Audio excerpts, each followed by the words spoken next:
Verb की जो forms का टॉपिक है ये ज़्यादातर बच्चों के सिर में दर्द कर देता है, क्योंकि कहीं पर वर्ब की सेकंड फॉर्म लगती है, कहीं पर थर्ड फॉर्म लगती है, कहीं पर फर्स्ट फॉर्म लगती है। तो आज की इस वीडियो में हम वर्ब की फॉर्म्स को कहाँ और कैसे प्रयोग करें ये सब कुछ देखने वाले हैं, और वर्ब की फॉर्म्स को याद कैसे करें ये भी देखेंगे। तो वीडियो को आपको लास्ट तक देखना है, और आज के बाद कभी भी आप गलती नहीं करोगे कि कौन सी वर्ब की फॉर्म कहाँ पर आएगी और किसके साथ आएगी। तो चलिए वीडियो को स्टार्ट करते हैं। तो यहाँ पर ना आप ये तो जानते ही होंगे ना, वर्ब की 3 फॉर्म्स होती हैं, फर्स्ट फॉर्म, सेकंड फॉर्म और थर्ड फॉर्म, जहां पर V1, V2 और V3 लिखा हुआ है। अब जैसे गो होता है, गो का हिंदी में मतलब होता है जाना। अब गो की फर्स्ट फॉर्म गो होती है, सेकंड फॉर्म वेंट होती है और थर्ड फॉर्म होती है गॉन। इसी तरह से प्ले, प्ले की फर्स्ट फॉर्म क्या होती है? प्ले ही होती है, और प्ले का हिंदी में अर्थ होता है खेलना। इसकी सेकंड फॉर्म है प्लेड, और प्लेड इसकी थर्ड फॉर्म भी है। ईट, एट, ईटन, ईट का मतलब होता है खाना, तो सेकंड फॉर्म एट और थर्ड फॉर्म ईटन। अच्छा, क्या आप ये जानते हैं कि वर्ब की ये जो थर्ड फॉर्म है इसके अलावा भी और फॉर्म्स होती हैं? तो उससे पहले यदि अभी तक आपने हमारे कोर्स को ज्वाइन नहीं किया है तो इसका लिंक आपको नीचे डिस्क्रिप्शन बॉक्स में मिल जाएगा, वहां से जाकर आप इसको ज्वाइन कर सकते हैं। ठीक है, इसका प्राइस 299 है, अभी बाद में जो है बढ़ भी सकता है, तो लिंक डिस्क्रिप्शन में है, जाकर जरूर ज्वाइन करें। अब देखिए, मैंने आपको बताया था ना, वर्ब की फर्स्ट, सेकंड और थर्ड के अलावा और भी फॉर्म्स होती हैं, जैसे वर्ब की फोर्थ फॉर्म और फिफ्थ फॉर्म। अच्छा, ये जो फोर्थ फॉर्म है और फिफ्थ फॉर्म है, आई कहाँ से हैं, ये बनी कैसे हैं? तो देखिए, जब आप वर्ब की फर्स्ट फॉर्म में आईएनजी लगाते हैं, अब जैसे गो में आईएनजी लगा दिया तो क्या बन जाएगा? गोइंग, तो देखिए गोइंग बन गया। प्ले में आईएनजी लगा दिया तो क्या बन जाएगा? प्लेइंग, तो प्लेइंग बन गया। ईट में आईएनजी लगा दिया तो क्या बन जाएगा? ईटिंग। तो जब वर्ब की फर्स्ट फॉर्म में आईएनजी जोड़ देते हैं तो वो वर्ब की फोर्थ फॉर्म बन जाती है, गोइंग, प्लेइंग, ईटिंग, इस तरह से। और वर्ब की जो 5वीं फॉर्म है, इसका मतलब क्या है? इसका मतलब है कि जब आप वर्ब की फर्स्ट फॉर्म में एस या ईएस लगा देते हैं तो वो वर्ब की 5वीं फॉर्म यानी कि फिफ्थ फॉर्म बन जाती है।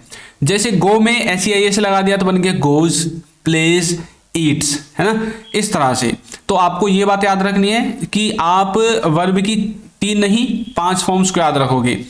गो, went, gone, going, goes, play, played, played, playing, plays, eat, ate, eaten, eating, eats, इस तरह से। अब हम ये भी बात करेंगे कि ये जो वर्ब की फॉर्म्स हैं ये कहाँ पर यूज होती हैं, तो चलिए देख लेते हैं। अब जैसे वर्ब की फर्स्ट फॉर्म है, अब कोई भी वर्ब की फर्स्ट फॉर्म हो सकती है, तो वर्ब की फर्स्ट फॉर्म ज्यादातर हम कहां पर यूज करेंगे? मॉडल्स में यूज होती हैं। जब आप सिंपल मॉडल्स के बारे में बात करेंगे, सिंपल मॉडल्स का मतलब जैसे सिंपल मॉडल में हो गया कैन हो गया, कुड हो गया, शुड हो गया, वुड हो गया, मे, माइट, मस्ट, ये सब हो गई, यानी कि इनके बाद कोई और वर्ड नहीं आना चाहिए, मॉडल वर्ब प्लस वर्ब की फर्स्ट फॉर्म आएगी। यदि आप प्रेजेंट के इंडेफिनेट के सेंटेंसेस बना रहे हैं, ठीक है, तो वहां पर भी आप वर्ब की फर्स्ट फॉर्म का इस्तेमाल करते हैं। जब आप फ्यूचर के जो इंडेफिनेट के सेंटेंसेस हैं उनको बना रहे हैं तो यहां पर भी आप वर्ब की फर्स्ट फॉर्म का इस्तेमाल करते हैं। ये बात आपको समझ में आ गई। उसके बाद जो आपकी वर्ब की सेकंड फॉर्म है ना, ये इंग्लिश ग्रामर में पास्ट के इंडेफिनिट टेंस में यूज होती है। कहां पर? पास्ट के इंडेफिनिट में। सबसे पहले सब्जेक्ट आता है और उसके बाद डायरेक्ट वर्ब की सेकंड फॉर्म आती है और उसके बाद आपका ऑब्जेक्ट आता है। तो ये होती है पास्ट के इंडेफिनिट में यूज। और जो वर्ब की थर्ड फॉर्म है ये कहां पर यूज होगी? ये होगी मॉडल्स के साथ, जब आप हैव लगाते हैं, जैसे could have, should have, would have, है ना, लगाते हैं ना मॉडल्स के साथ है, तो इनके बाद आपको हमेशा वर्ब की थर्ड फॉर्म का इस्तेमाल करना है। और जब आप परफेक्ट टेंस का इस्तेमाल करते हैं, परफेक्ट टेंस मतलब जैसे present perfect, past perfect, future perfect, किसी का भी परफेक्ट टेंस हो, सब में आप वर्ब की थर्ड फॉर्म का इस्तेमाल करते हैं। और हाँ, एक स्थान पर और आप वर्ब की थर्ड फॉर्म लगाते हैं, वो है आपके passive voice. Active passive voice आपने पढ़े होंगे ना, उनमें हमेशा ही वर्ब की तीसरी फॉर्म आती है, यानी कि थर्ड फॉर्म आती है। समझ में आ गया? उसके बाद आता है वर्ब की फोर्थ फॉर्म। वर्ब की फोर्थ फॉर्म का यूज एक तो हम तब करते हैं जब हम मॉडल्स के साथ बी लगाते हैं, और ये जो वर्ब की फोर्थ फॉर्म है ना, ये कंटिन्यूटी को दिखाने के काम आती है। जब आप कंटिन्यूटी की बात करते हैं, किसी काम में कंटिन्यूटी वाले एक्शन को दिखाना चाहते हैं किसी सेंटेंस में, तब आप वर्ब की फोर्थ फॉर्म का इस्तेमाल करते हैं। अब जैसे मॉडल्स के साथ बी का इस्तेमाल करते हैं, मॉडल्स के साथ बी के इस्तेमाल में आप दो तरह से बी लगाते हैं, एक तो इनको पैसिव में बनाने के लिए, एक मॉडल्स में कंटिन्यूटी को दिखाने के लिए। अब जैसे should be, would be, could be, can be, may be, might be, must be, इनके बाद यदि आप वर्ब की फोर्थ फॉर्म लगाएंगे तो इसका मतलब है कि कंटिन्यूटी को दिखा रहे हैं, और यदि आप इनके बाद वर्ब की थर्ड फॉर्म लगाएंगे तो इसका मतलब है कि पैसिव की तरफ जा रहे हैं, क्योंकि वर्ब की थर्ड फॉर्म पैसिव में यूज होती है और कंटिन्यूअस टेंस में यूज होते हैं। कंटिन्यूअस टेंस जैसे present continuous, past continuous, future continuous, कोई सा भी कंटिन्यूअस टेंस हो सब में आप वर्ब की फोर्थ फॉर्म का इस्तेमाल करते हैं। और परफेक्ट कंटिन्यूअस टेंस में भी आप इसका इस्तेमाल करते हैं। आपने पढ़ा होगा ना, present perfect continuous, past perfect continuous, future perfect continuous, तो इसमें भी आप वर्ब की फोर्थ फॉर्म का इस्तेमाल करते हैं। इसी तरह से वर्ब की जो पांचवी फॉर्म है इसको हम यूज करते हैं प्रेजेंट के इंडेफिनिट में। अब यहां पर आपने एक चीज देखी है, प्रेजेंट इंडेफिनिट में हम वर्ब की पांचवी फॉर्म भी यूज कर रहे हैं और फर्स्ट फॉर्म भी यूज कर रहे हैं। तो इनमें अंतर क्या है? जो पांचवी फॉर्म है वो सिर्फ थर्ड पर्सन सिंगुलर के साथ यूज होगी। जब आपका प्रेजेंट इंडेफिनिट में सब्जेक्ट थर्ड पर्सन सिंगुलर होगा, ही, सी, इट या किसी व्यक्ति का नाम होगा, तब आपको पांचवी फॉर्म लगानी है। यदि इसके अलावा और कुछ है तो वर्ब की पहली फॉर्म लगानी है। ठीक है। अब जैसे यहां पर मैंने आपको ये बताया था ना, मॉडल के साथ हैव, जैसे कुड हो गया, वुड हो गया, शुड हो गया, कैन हो गया, कोई भी मॉडल वर्ब ले लो, उसके साथ यदि आप हैव लगाएंगे, could have, would have, should have, can have, तो वर्ब की तीसरी फॉर्म इसके साथ आती है। ठीक है। तो यहां तक आपको थोड़ा सा डाउट क्लियर हुआ होगा कि आखिर हम अपने सेंटेंस को वर्ब के साथ किस तरह से फ्रेम करते हैं, कहां पर कौन सी वर्ब की फॉर्म का इस्तेमाल किया जाता है। अब चलिए थोड़ा सा बेसिक से अब थोड़ा एडवांस की तरफ जाते हैं। उससे पहले यदि अभी तक आपने हमारी ई बुक्स को परचेज नहीं किया है तो लिंक आपको नीचे डिस्क्रिप्शन बॉक्स में मिल जाएगा, वहां से जाकर आप इनको परचेज कर सकते हैं। ठीक है। तो इनका लिंक डिस्क्रिप्शन में मिलेगा, जाकर जरूर ज्वाइन करें। तो अब चलिए हम देखते हैं। सबसे पहले हम देखेंगे गो के साथ एग्जांपल्स लेंगे कि किस तरह से वर्ब की फर्स्ट फॉर्म यूज होगी, सेकंड फॉर्म यूज होगी, थर्ड फॉर्म यूज होगी, कहां पर वर्ब की फोर्थ फॉर्म यूज होगी और कहां पर वर्ब की फिफ्थ फॉर्म यूज होगी।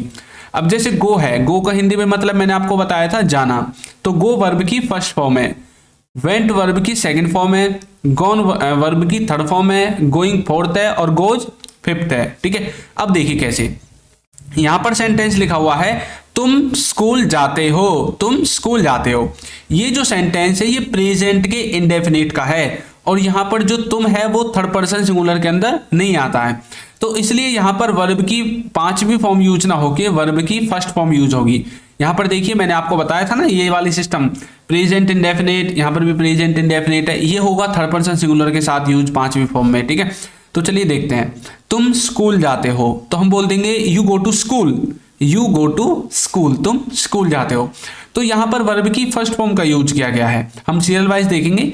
उसके बाद है वह स्कूल गया, वह स्कूल गया, तो ये पास्ट का इंडेफिनिट है और आप जानते हैं टेंसेज में सिर्फ पास्ट का जो इंडेफिनिट है वही एक ऐसा सेंटेंस, एक ऐसा टेंस है जिसमें वर्ब की सेकंड फॉर्म यूज होती है। तो वह स्कूल गया तो बोल सकते हैं he went to school, he went to school, वह स्कूल गया।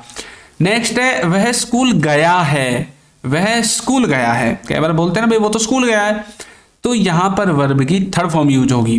कैसे बोलेंगे? ये जो सेंटेंस है ये प्रेजेंट के परफेक्ट टेंस का है। हम बोलेंगे he has gone to school, he has gone to school, वह स्कूल गया है।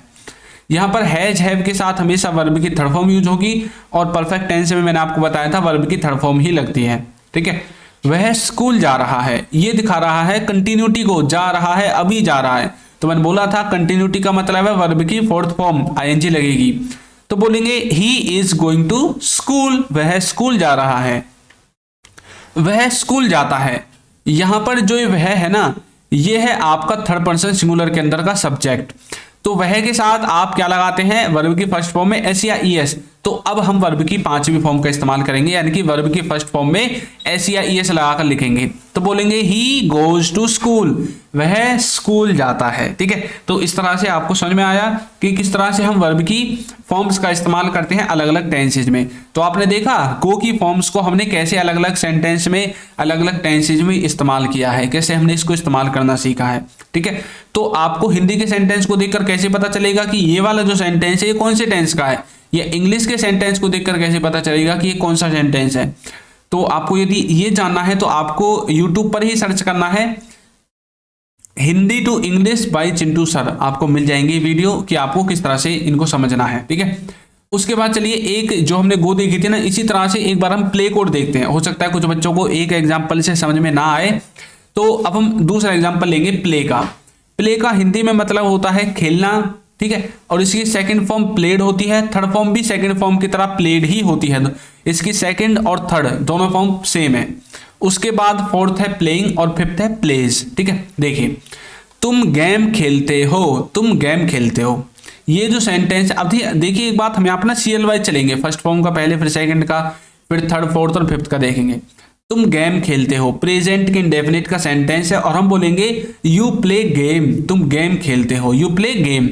यहां पर आप गेम्स भी लिख सकते हैं यदि एक से ज्यादा गेम वो खेलता है।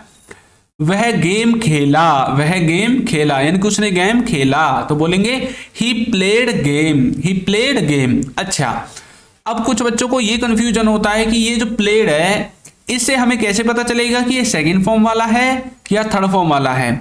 तो मैं आपकी जानकारी के लिए आपको बता दूं कि कभी भी सब्जेक्ट के बाद थर्ड फॉर्म नहीं आ सकती। सब्जेक्ट के बाद फर्स्ट फॉर्म भी आ सकती है, सेकंड फॉर्म भी आ सकती है, लेकिन कभी भी थर्ड फॉर्म फोर्थ फॉर्म नहीं आ सकती, ठीक है। ये बात आपको याद रखनी है। थर्ड और फोर्थ तो कभी आ ही नहीं सकती सब्जेक्ट के बाद, फर्स्ट भी आ सकती है, सेकंड भी आ सकती है और फिफ्थ भी आ सकती है, ये दोनों नहीं आ सकती।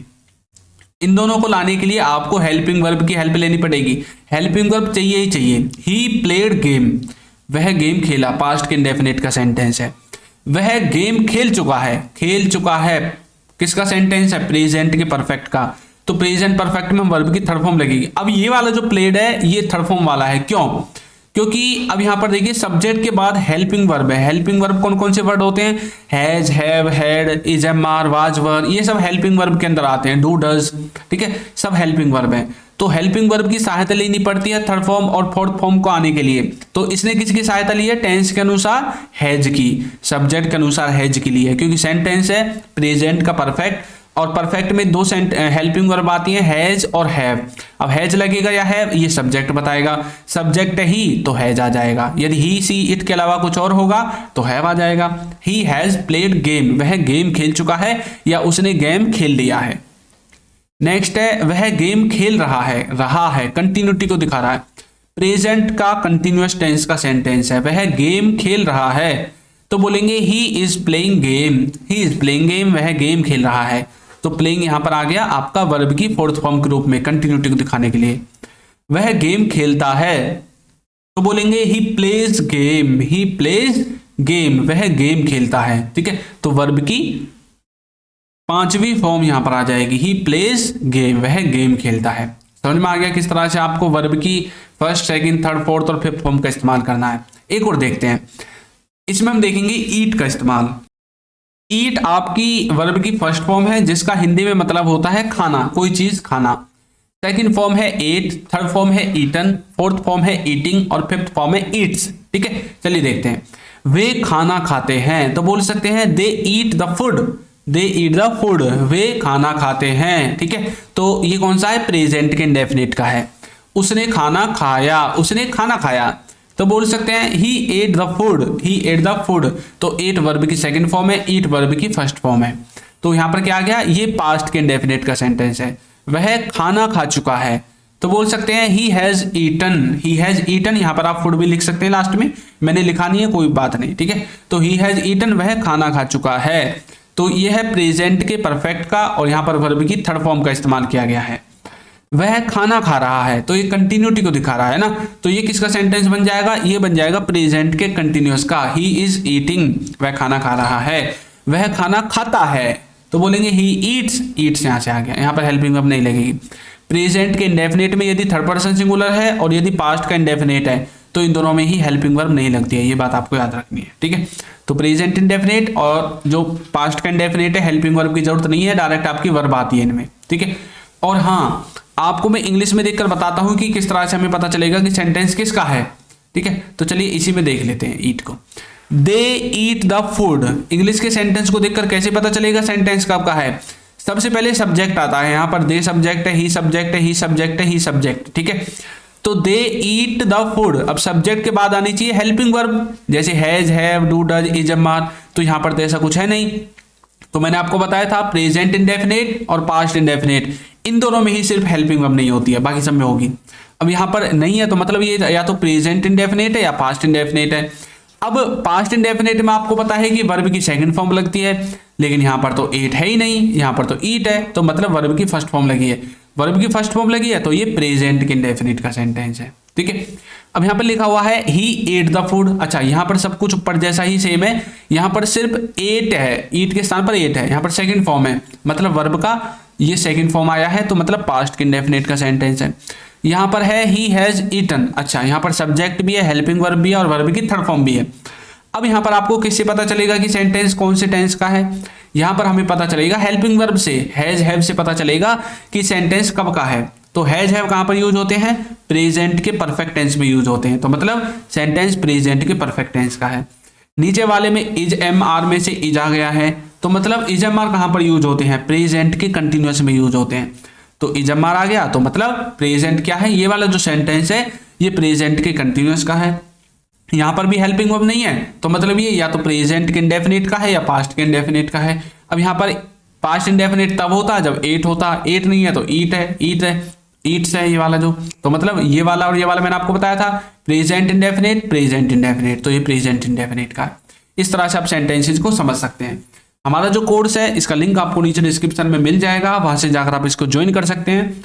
तो आपको ये वीडियो कैसी लगी है जरूर बताइएगा, और यदि अभी तक आपने हमारे चैनल को सब्सक्राइब नहीं किया है तो कर दीजिए, वीडियो को लाइक कर दीजिए और एक अच्छा सा कमेंट करना बिल्कुल ना भूलें। Thank you.